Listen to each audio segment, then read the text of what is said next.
एक बार की बात है, हिमालय की ऊंची पहाड़ियों के बीच बसे एक छोटे से गांव में रात्रि के समय हर किसी को एक डरावना एहसास होता था। गांव में एक पुराना मंदिर था जो कई वर्षों से बंद पड़ा था। लोगों का मानना था कि उस मंदिर में कोई रहस्यमयी शक्ति है जो हर पूर्णिमा की रात को जागृत होती है। उस गांव में एक युवक था, उसका नाम अर्जुन था।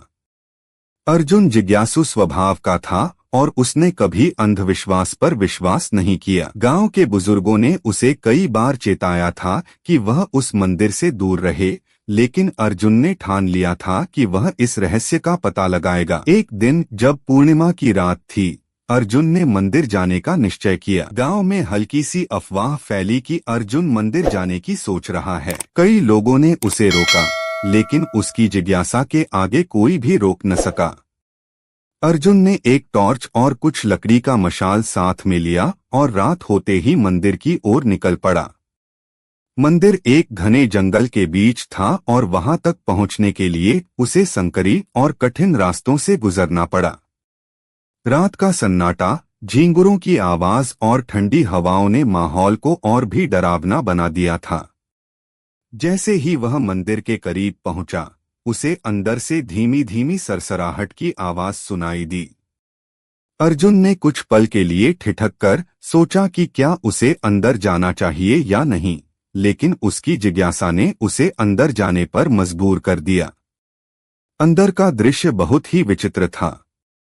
मंदिर में धूल और मकड़ियों के जाले फैले हुए थे, लेकिन उसमें एक अद्भुत शांत माहौल भी था।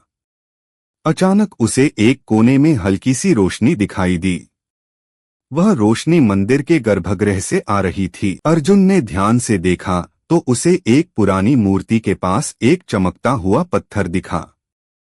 पत्थर बहुत ही रहस्यमय लग रहा था और उसमें से एक अजीब सी ऊर्जा का अनुभव हो रहा था। अर्जुन उस पत्थर के पास पहुंचा और उसे छूने की कोशिश की। जैसे ही उसने पत्थर को छुआ, एक जोरदार आवाज हुई और मंदिर के दरवाजे अपने आप बंद हो गए। अर्जुन डर गया, लेकिन उसने हिम्मत नहीं हारी। अचानक पत्थर से एक धुआं उठा और धीरे धीरे उसने एक आकृति का रूप ले लिया। वह आकृति एक संत की थी, जिसकी आंखों में एक गहरी शांति और रहस्य छिपा था। संत ने कहा, तुम कौन हो और इस मंदिर में क्यों आए हो? अर्जुन ने हिम्मत जुटाकर जवाब दिया, मेरा नाम अर्जुन है और मैं इस मंदिर के रहस्य को जानने की इच्छा लेकर आया हूँ। संत मुस्कुराए और बोले, यह कोई साधारण मंदिर नहीं है। यहाँ एक प्राचीन रहस्य छुपा है, जिसे जानने का अधिकारी केवल वही हो सकता है जो निडर और सच्चा हो। इस पत्थर में एक प्राचीन शक्ति है जो केवल सत्य और न्याय के लिए प्रयुक्त हो सकती है, लेकिन इसे छूना भी एक शाप को आमंत्रण देने जैसा है। अर्जुन ने पूछा, तो क्या कोई इस शक्ति का सही उपयोग नहीं कर सकता? संत बोले, यह शक्ति केवल उसी के लिए है जो अपने अहंकार और लोभ को त्याग चुका हो। अगर तुम इस शक्ति को प्राप्त करना चाहते हो तो तुम्हें 3 परीक्षाओं से गुजरना होगा। अर्जुन तैयार हो गया और संत ने उसे पहला आदेश दिया, पहले अपने सबसे बड़े डर का सामना करो। अचानक अर्जुन को ऐसा महसूस हुआ जैसे वह एक गहरे कुएं में गिर रहा हो। उसे बचपन से ही ऊंचाई से गिरने का डर था, लेकिन उसने अपनी आंखें बंद की और मन ही मन साहस से अपने डर का सामना किया। धीरे धीरे वह उस डर से मुक्त हो गया और उसे एक अजीब सी शांति का एहसास हुआ। दूसरी परीक्षा में संत ने कहा, अब अपनी सबसे प्रिय वस्तु का त्याग करो। अर्जुन ने अपने परिवार की तस्वीर और अपनी मां की आखिरी निशानी, एक पुरानी अंगूठी को त्यागने का फैसला किया।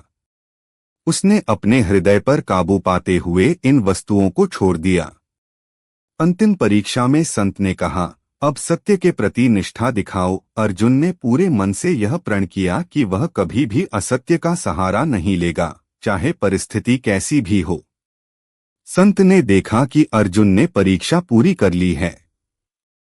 संत ने उसे आशीर्वाद दिया और कहा, तुमने अपनी जिज्ञासा और साहस से यह शक्ति प्राप्त की है।